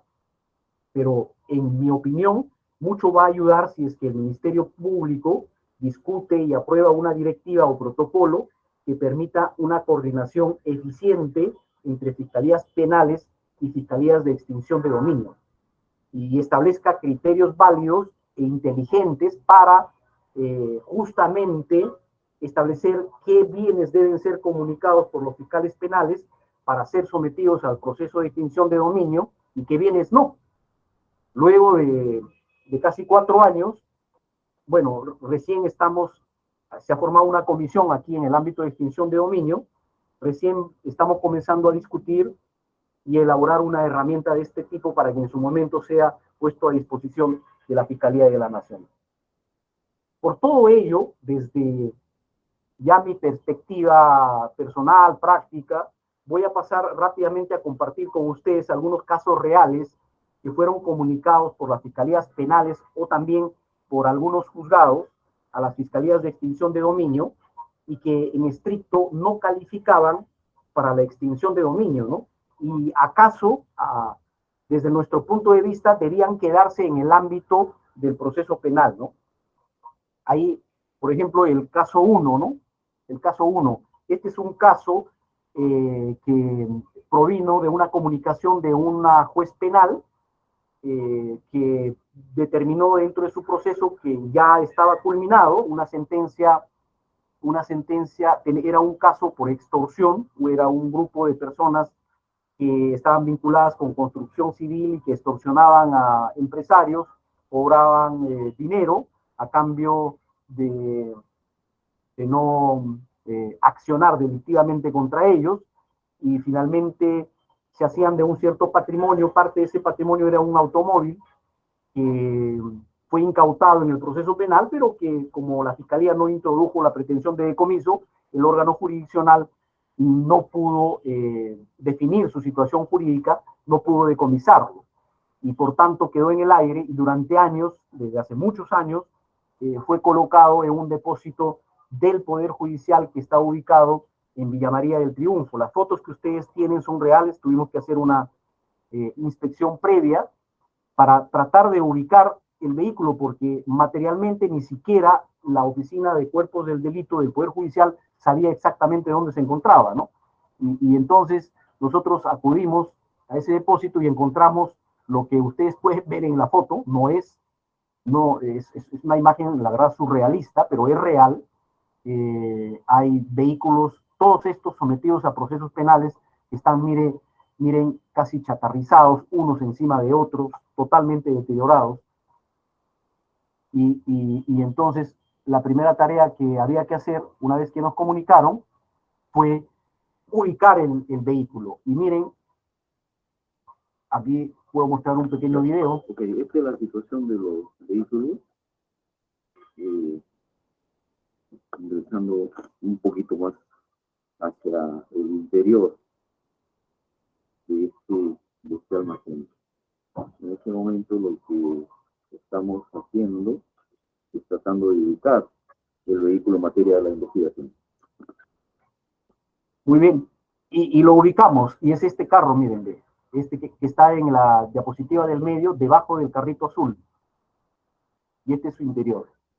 O sea, naturalmente el mecánico que llevamos nos dijo que ese carro no tenía ya casi ningún valor, que estaba, por los años, estaba parado, estaba totalmente fundido, no tenía ningún valor patrimonial, ¿no? Estaba en todo caso para ser chatarrizado. Entonces, este caso, estimados amigos, me lleva a hablarles de lo que es la relevancia patrimonial como un requisito para abrir una indagación patrimonial de extinción de dominio, ¿no? Ustedes tienen que mirar el artículo 8 del Decreto Supremo 07/2019, o sea, el reglamento del Decreto Legislativo 1373, que establece que los bienes, en principio, tiene varias reglas, ¿no? Que los bienes sometidos al proceso de extinción de dominio deben tener un interés económico relevante, igual o superior a las 4 UIT. Entonces, cuando son bienes por debajo de ese valor, pues no entran a la extinción de dominio, deberían quedarse en el decomiso penal. También es importante, digamos, abordar el tema del dinero en efectivo, ¿no? Porque puede ser que se incaute dinero en efectivo. Pasa mucho, por ejemplo, en los delitos de corrupción de funcionarios, ¿no? La coima es incautado. Fíjense, el decreto legislativo, perdón, el reglamento del decreto legislativo 1373 establece que tratándose así puntualmente, que tratándose de dinero en efectivo no importa la relevancia patrimonial. Pero si hacemos una interpretación literal, diríamos, por ejemplo, que lo que se incauta en el proceso penal, vamos a suponer 5 soles, 10 soles, es la coima que le paga el transportista al policía corrupto, ¿no? Al mal policía, y que se incauta dentro del proceso penal en los delitos de cohecho, debería ser comunicado al de extinción de dominio a partir de una interpretación puramente literal de la norma. En realidad deberíamos hacer una interpretación sistemática, ¿no? Porque el propósito de la norma de extinción de dominio es someter al proceso de extinción de dominio solo bienes de relevancia patrimonial, ¿no? Esto significa que tratándose de dinero en efectivo que no tenga, digamos, que no sea mayor a 4 UIT, desde mi punto de vista, debería quedarse en el proceso penal y ahí debe ser decomisado. ¿Correcto? Muy bien. El caso 2 es, me parece que muy parecido, tiene que ver con la relevancia patrimonial y son los casos que no deben ser comunicados a las fiscalías de extinción de dominio. Hay muchos casos de estos donde hay bienes de origen delictivo o incluso instrumentalizados que tienen valor ínfimo, que son vehículos del año 90, del año 93, del año 80 y tantos, que tienen más de 20 años. En esta clase de casos, en realidad aplicamos incluso el factor de depreciación, ¿no? Que es legal y que establece que un vehículo se deprecia un máximo del 20% por año, ¿no? Entonces, si es un carro del año 90, pues al año 2022 ya casi no vale nada, debería ser más bien rematado con chatarra, ¿no? Estos casos nosotros los archivamos, por ejemplo, por falta de relevancia patrimonial, y la Fiscalía Superior de Extinción de Dominio también tiene el mismo criterio, ¿no? Muy bien. Hay otro grupo de casos que tienen que ver, es el caso 3, que digamos tiene que ver con lo que les dije hace un momento, con sentencias firmes, con autoridad de cosa juzgada, donde se determina en el proceso penal que el origen del bien es lícito. O a veces también ocurre que hay declaratorias de atipicidad, ¿no? Me acaba de llegar un caso donde me comunican 30 soles incautados a un consumidor de drogas que fue investigado durante un buen tiempo y luego la fiscalía ha determinado que es una conducta típica, pero como le incautaron en la intervención policial 30 soles, pues nos han comunicado. Obviamente esos casos no deben ser comunicados, deben quedarse en el propio proceso penal, y si se ha declarado que tienen origen lícito o se trata de una conducta típica, se debe restituir a su propietario. Ya no se debe comunicar a las fiscalías de extinción de dominio, ¿no? Hay otro grupo de casos que son muy frecuentes, que vienen de lavado de activos, sobre todo, donde investigan 8, 10 años, 6 años, levantan los secretos bancarios, tributarios, bursátiles, y finalmente determinan que no hay lavado de activos, que no hay actividad criminal previa, pero como encuentran por ahí un incremento que no saben cómo explicarse, o encuentran bienes, entonces por si acaso nos comunican, ¿no? Entonces yo creo que esos casos tampoco deben ser comunicados, ¿no? Bajo un concepto errado de lo que es la autonomía de la autonomía del proceso de extinción de dominio, ¿no? Si estás determinando que no hay lavado de activos, que no hay actividad criminal previa, entonces ya no comuniques a las fiscalías de extinción de dominio, ¿no? Nos estamos llenando de ese tipo de casos. Yo en lo personal los archivo. Yo sé que hay un criterio en determinadas fiscalías que llevando hasta sus últimos extremos el principio de autonomía del proceso de extinción de dominio, quieren escarbar en este tipo de casos. Yo, la verdad, por la experiencia que tenemos en los casos de corrupción, uno, digamos, más o menos a primera vista, uno puede hacer una proyección de si un caso tiene o no futuro, ¿no? Estos casos puede ser que los podamos abrir, ¿no? Pero luego de algunos meses o de algunos años, los vamos a tener que archivar, ¿no? Y estamos haciendo un dispendio innecesario de factor de horas hombre, de logística, cuando en realidad ya esos casos deberían quedar, si se archivaron, deberían quedarse en el archivo. Naturalmente hay casos distintos, no todo archivo ha de implicar digamos, una no comunicación, ¿no? Porque, por ejemplo, si es una absolución por falta de pruebas o porque se determinó en el proceso que el individuo A, el acusado A, no cometió el delito, pero sí subsiste la actividad ilícita y el origen ilícito de un bien, entonces, no obstante que se ha archivado el caso, hay una absolución, de todas maneras hay un bien de origen probablemente ilícito y que debe ser comunicado, ¿no? Entonces hay que tener criterio también para poder comunicar. Muy bien, ahora termino con algunas preguntas. La primera pregunta es, ¿la Fiscalía de Extinción de Dominio debería accionar en todos los casos en que existan bienes vinculados con la actividad delictiva?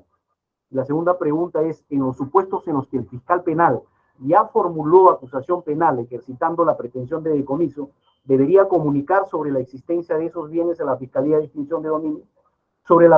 Vamos a intentar alguna respuesta, ¿no? Sobre la primera pregunta, es innegable que el decomiso penal es una figura vigente, como decíamos hace un momento, ¿no? Debe tener aplicación y capacidad de rendimiento práctico en el proceso penal, de acuerdo con lo que establece el artículo 102 del Código Penal, ¿no? El artículo 102, como quisieran algunos, no ha sido derogado, ¿no? En mi opinión, si es que el decomiso puede ser ejecutado de manera eficiente y célere, debe quedarse en el proceso penal. Ya, pero sabemos que esto no es así, ¿no? Los procesos penales se dilatan demasiado, sobre todo en casos grandes, en casos complejos, ¿no? A nuestro modo de ver, es importante una adecuada coordinación entre fiscales penales y de extinción de dominio, ¿no? Es perfectamente posible que ambos procesos marchen de manera paralela y coordinada, ¿no? Cada uno en el ámbito propio de sus competencias, ¿no? Los plazos que en general exigen los procesos de extinción de dominio son mucho más breves que los del proceso penal. El estándar probatorio no es que sea menos riguroso, sino que es otro estándar, el de balance de probabilidades. Hay que ser rigurosos, pero dentro de ese balance. En cambio, en el proceso penal, el estándar es distinto, y digamos que tiene que ver con la duda, la certeza más allá de toda duda razonable. Así que yo creo que hay que considerar también estas dos cosas que acabo de decir, ¿no? Sin embargo, para ser prudentes y justos, no creo que en todos los casos de bienes delictivos se deba descartar la potencialidad del decomiso penal, ¿no? Pongo como ejemplo un caso que está en pleno juicio oral, ¿no? Con pretensión de decomiso introducida y además probada, ¿no? Me parece que en ese tipo de casos, con un pronóstico además favorable de que va a ser estimada la pretensión de decomiso, en esos casos prudentemente habría que dejar que el decomiso cumpla su función, ¿no? Ya los fiscales de extinción de dominio no tendríamos por qué meternos ahí. Ahora, en cuanto a la segunda pregunta, por la respuesta, por imperio de la norma de extinción de dominio, el artículo 43 del decreto legislativo 1373, la respuesta tendría que ser en principio sí, ¿no? Tendría que ser afirmativa. Pero va a depender del caso, ¿no? Si es un caso complejo, por ejemplo, como los hay, con 200 acusados, 90 inmuebles, el caso Orellana, por ejemplo, ¿no? Cuentas bancarias, etcétera. La pregunta es, ¿cuánto va a demorar la etapa intermedia y el juicio oral? Yo estoy seguro, a partir de mi propia experiencia, varios años. ¿Ah? Hay casos que están años en etapa intermedia y hay juicios orales que han durado 3, 4 años, ¿no? El caso de Gregorio Santos, por ejemplo. En esos casos, no solo por la exigencia normativa, sino también yo creo que por criterios de eficiencia y eficacia, tal vez lo recomendable sea que los bienes sean trabajados en el proceso de extinción de dominio, ¿no? Pero si es un caso sencillo de un solo bien, por ejemplo, con un solo acusado, donde el pronóstico de duración de la etapa intermedia y el juicio sea breve, además hay un pronóstico razonable de éxito, pretensión con abundante prueba, tal vez lo recomendable sea que funcione ahí el decomiso penal, ¿no? Y el fiscal de extinción de dominio se abstenga, pues, para no duplicar esfuerzos, ¿no? Este tipo de situaciones, amigos, y con esto ya concluyo, debe ser abordada en una directiva o protocolo de actuación del Ministerio Público, que establezca deberes de comunicación, cómo debe ser ejercido, y por otro lado también cómo se deben realizar las investigaciones paralelas, ¿no? Como ustedes han podido ver, no hay respuestas concluyentes, no hay respuestas apodícticas, así es el derecho, ¿no? Así es el ámbito jurídico, pero creo que con inteligencia, con prudencia y sobre todo con coordinación entre fiscalías de diversas especialidades, podemos dar respuestas eficientes y eficaces hacia la sociedad. Muchas gracias, he concluido. Muchas gracias, doctor Castro, por su interesante y magnífica disertación.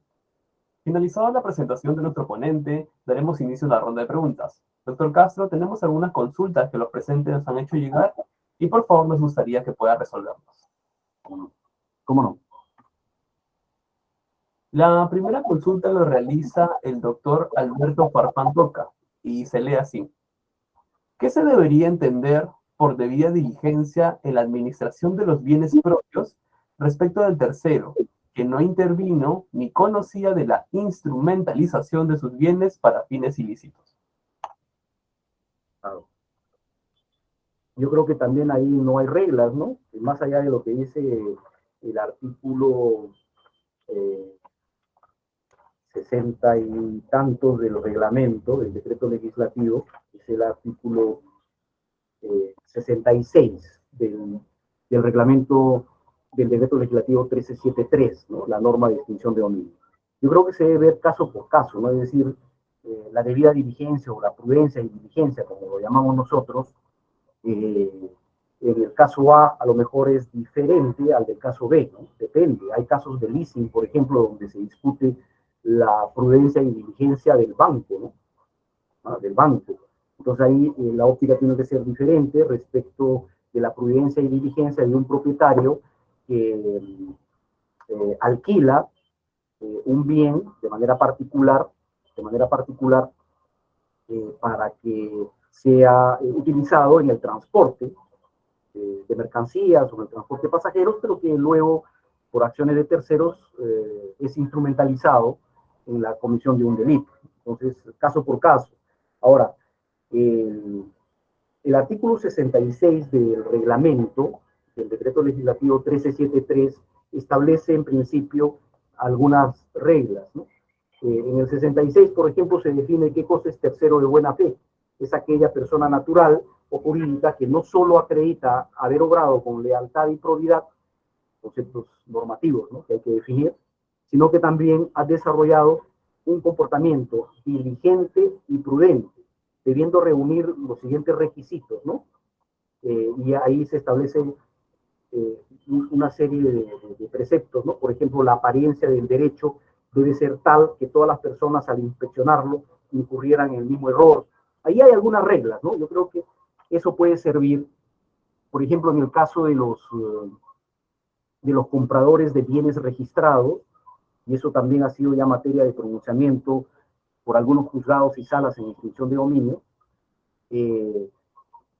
Digamos, el comprador tiene que no solo revisar las partidas registrales, sino también revisar los títulos archivados, ¿no? Luego, cuando se trata de comprar también, ¿no?, vehículos, no basta o vehículos o inmuebles, no basta con mirar las partidas. Yo creo que un comprador prudente y diligente tiene que ir a ver el bien, ¿no es así? Tiene que ir a mirarlo, a revisarlo. Entonces, eso es ser prudente y ser diligente, pero creo que no hay un concepto así muy genérico. Se puede ensayar algunos, ¿no? Pero me parece que la prudencia y la diligencia son conceptos relativos, relacionados con cada caso concreto. Gracias. Muchas gracias, doctor. De la misma forma, invitamos al doctor Farfán Coca que nos pueda detallar, si gusta, un caso concreto. Siguiendo con la siguiente persona, la doctora Ángela Cabeza realiza la siguiente consulta. Pregunta pertinente. En el caso de la interdicción de minería ilegal, el decreto legislativo 1100 dispone el decomiso de la maquinaria e insumos que se utilicen para la minería ilegal. La consulta es, si ese decomiso tiene los mismos efectos que el decomiso previsto en el Código Procesal Penal. El decomiso de maquinarias, esas dragas que están, por ejemplo, en la selva, no sé si a eso se refiere. ¿Sí? Bueno, ahí hay una norma especial, ¿no? Ahí el decomiso, el fundamento, yo recuerdo que hace muchos años cuando se dictó esa norma, se habló mucho sobre el particular, ¿no? Y se planteó el caso concreto de las dragas, de esas maquinarias que están en la selva y que, digamos, son instrumentos de una actividad ilícita, ¿no? En este caso de una actividad de minería ilegal. Entonces, allí se planteó la posibilidad, se discutía la posibilidad de incautarlos con fines de decomiso, pero en realidad ahí lo que la ley estableció que se destruían en el lugar por ser de imposible traslado, ¿no? Entonces, si se encuentra una draga, por ejemplo, en una maquinaria en plena selva, en principio es casi imposible trasladarlo, ¿no? Y además no tiene utilidad, porque en realidad esas maquinarias, esas dragas, por ejemplo, tienen una utilidad muy práctica y muy puntual respecto de esa actividad de extracción del oro, de la extracción ilegal del oro. Entonces, no tendría ninguna utilidad en que sean decomisadas, por ejemplo, y ser asignadas a Pronavi para que luego, digamos, esto pase a otra entidad, ¿no? Por eso es que el legislador, creo yo, que con buen criterio en ese caso puntual determinó que este tipo de bienes se destruyen en el lugar, ¿no? Ahora, ¿cuál es el fundamento? Creo que era la pregunta. El fundamento de ese decomiso, como se trata de instrumento, el fundamento es evitar, digamos, tiene que ver con evitar la peligrosidad objetiva en función de la futura comisión de delitos, ¿no? Por eso es que precisamente se destruyen. Muchas gracias, doctor, por resolver la consulta. Registro que el doctor Wilfredo López tiene la mano alzada. Doctor López, muy buenas noches. ¿Desea realizar su consulta directamente?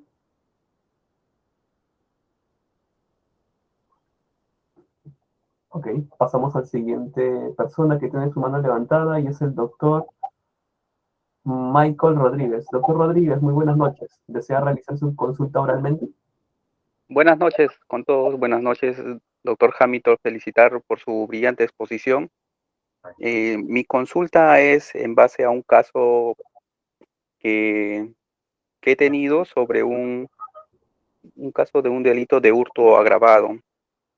Se ha utilizado un camión para facilitar un delito. Este instrumento que se ha utilizado, la policía ha incautado cables de telefonía en el vehículo. La pregunta es, doctor, ¿se puede hacer confirmatoria de incautación sobre el vehículo? De ser así, este vehículo al final tendría que someterse a un control preliminar de acusación. Al final, conforme usted ya lo ha señalado, que si bien el artículo 349 del Código Procesal Penal no señala expresamente sobre ello, pero ya usted nos ha avisorado de que sí se podría hacer a través del tema de la reparación civil, ¿no? Entonces, quería hacerle la consulta en base a eso. Y si es que ese proceso, o si es que el proceso se extiende o demora, teniendo en cuenta de que se podría convertir de un proceso común a un proceso complejo.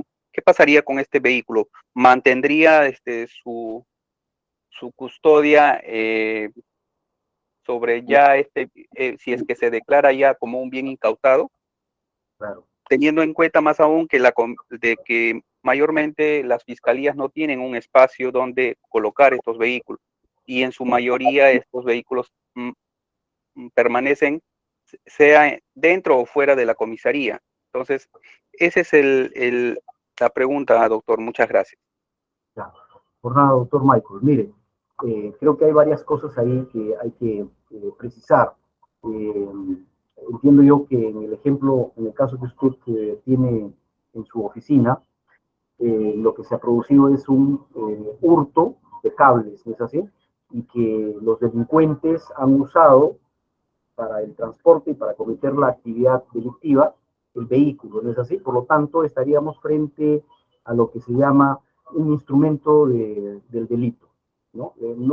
No ha planteado usted la cuestión de si el vehículo es de un tercero, si pertenece a los delincuentes, así que me voy a centrar... Sí, doctor, me permite indicarle, sí, se ha podido corroborar en las investigaciones que el vehículo es de uno de los participantes del evento delictivo. Eso facilita las cosas porque no se tiene que hablar de buena fe, de mala fe, de prudencia, de diligencia. Ese tema no se debe abordar acá porque el propietario es el que instrumentaliza su propio delito, su propio vehículo. Por tanto, el caso es mucho más sencillo en ese ámbito, ¿no? Entonces, desde luego, es un instrumento del delito, ¿no? Y lo que usted ha hecho seguramente es incautar, o la policía ha incautado el vehículo, el instrumento, con fines de decomiso, y lo ha hecho por urgencia, ¿no es así? Por urgencia, hay un acta de incautación. Entonces, no solamente se puede, sino se debe pedir la confirmación de esa incautación por urgencia, ¿no? Porque así lo establece el Código Procesal Penal. Entonces, en el caso nuestro de la ley de extinción de dominio, se establece un plazo de 24 horas para hacerlo, ¿no? No me acuerdo muy bien ahora si el Código Procesal Penal establece un plazo para pedir la confirmación o confirmatoria de la incautación por urgencia realizada por la policía o por el fiscal. Creo que es lo mismo, es la misma regla, me parece. Pero independientemente de ello, es necesario recurrir al órgano jurisdiccional, al juzgado de investigación preparatoria, para pedir la confirmatoria de la medida cautelar, que es, entiendo yo, una medida por urgencia, ¿no? Ahora, una vez que eso ha ocurrido, entonces usted puede estar más tranquilo, ¿no? Porque ya no solo se trata de una medida de incautación que usted ha decretado, sino que también lo ha sometido al control de legalidad por parte de la autoridad jurisdiccional.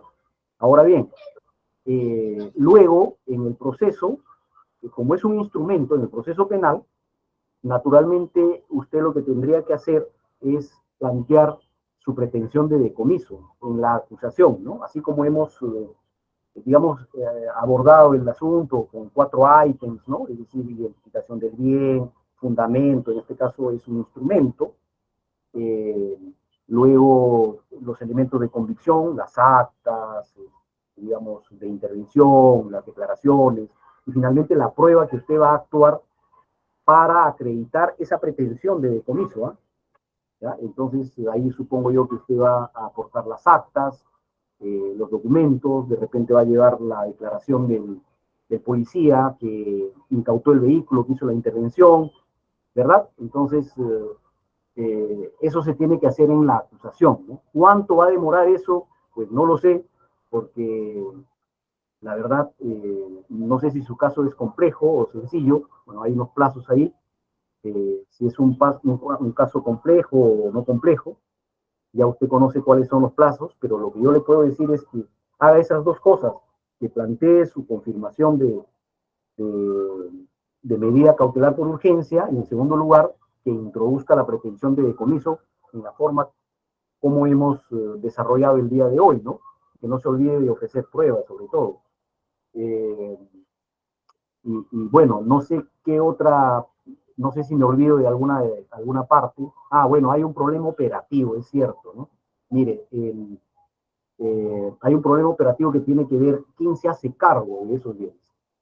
Lamentablemente hay algunos vacíos, porque si uno revisa las normas del decreto legislativo 1373 y el decreto supremo que regula las funciones de PRONAVI, el Programa Nacional de Bienes Incautados y Decomisados, ahí vamos a ver que el PRONAVI dice la norma que se encarga de administrar los bienes incautados cuando se trata de delitos en agravio del Estado, ¿no?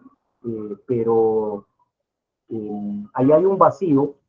Alguien me ha comentado, y es algo que todavía necesito averiguar, que por ejemplo, cuando se trata de este tipo de casos donde el agraviado no es el Estado, esos bienes que ciertamente están por ahí en algún almacén o en la policía, y ya plantean un problema operativo, cuando el Poder Judicial, luego de un debido proceso, haga, digamos, decrete el decomiso, la pregunta es a quién se lo entrega. Obviamente ese bien pasa al dominio del Estado. Me han comentado que el Poder Judicial tiene algunas normas internas, yo la verdad estoy en fase de averiguación, que les permite hacer remate incluso a ellos, ¿no? De ese tipo de bienes. Yo no lo sé, eso me lo ha comentado un funcionario de PRONAVI, pero estoy, digamos, tratando de averiguar yo también, ¿no? Pero yo creo que los problemas operativos se pueden ir resolviendo caso por caso. Finalmente yo creo que por donde se debe empezar es por las respuestas jurídico-procesales, ¿no? Y en su caso tiene usted un instrumento que ha sido incautado por urgencia. Lo que debe hacer es pedir la confirmatoria, ¿no? Pasar por el control de legalidad judicial. Luego, en su momento, plantear una pretensión de decomiso dentro de su acusación, y una vez que el juzgado, en la sentencia condenatoria, también decrete el decomiso de ese bien, ahí se tendrá que determinar qué pasa en favor del Estado y a quién se le asigna, ¿no? Pero por ahora yo creo que su problema es más jurídico-procesal, ¿no? Muchas gracias, doctor. Por nada. Muchas gracias, doctor, por resolver las consultas de los asistentes. Asimismo, agradezco a todos los participantes que nos han hecho sus consultas. Antes de finalizar y clausurar el presente evento, invito a todos los participantes a que enciendan sus cámaras para la fotografía de rigor. Por favor, si fueran tan amables de encender sus cámaras para finalizar con el evento. Asimismo, por solicitud de la Presidencia de la Junta de Fiscales Provinciales de Lima Norte, les recuerdo que tengan muy en cuenta vuestra asistencia en este tipo de actividades para así no tener ningún inconveniente con la certificación de toda la jornada académica virtual internacional. ¿Sí?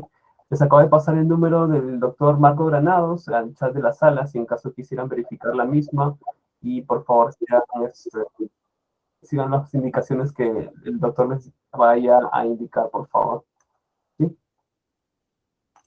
Ok, por favor, si fueran tan amables de encender todas sus cámaras, voy a tratar de que esta fotografía salga en nuestras redes sociales para simbolizar todas las 10 jornadas que hemos tenido durante todo este tiempo. Ok, mientras las personas se van animando, les voy a dar algunas recomendaciones, ¿no? Recuerden mirar fijamente al lente de su webcam, evitar pestañear, también evitar escribir en el chat de la sala y darnos una gran sonrisa. ¿Ok? Somos un número posible de personas y a la cuenta de 3 voy a sacar la captura. A la 1, a las 2 y a las 3. Ok, una fotografía más, por favor, a la cuenta de 3. A la 1, a las 2 y a las 3. Ok, muchas gracias a todas las personas que participaron. Nuevamente agradecemos a nuestro ponente invitado por la disertación que nos acaba de brindar. Asimismo, hacemos extensivo el agradecimiento a la Presidencia de la Junta de Fiscales Superiores de Lima Norte, a la Presidencia de la Junta de Fiscales Provinciales y la Coordinación Académica de Lima Norte por hacer posible este tipo de actividades. Con esto damos por concluido y también clausurada la jornada académica virtual internacional en la etapa intermedia y el juicio oral.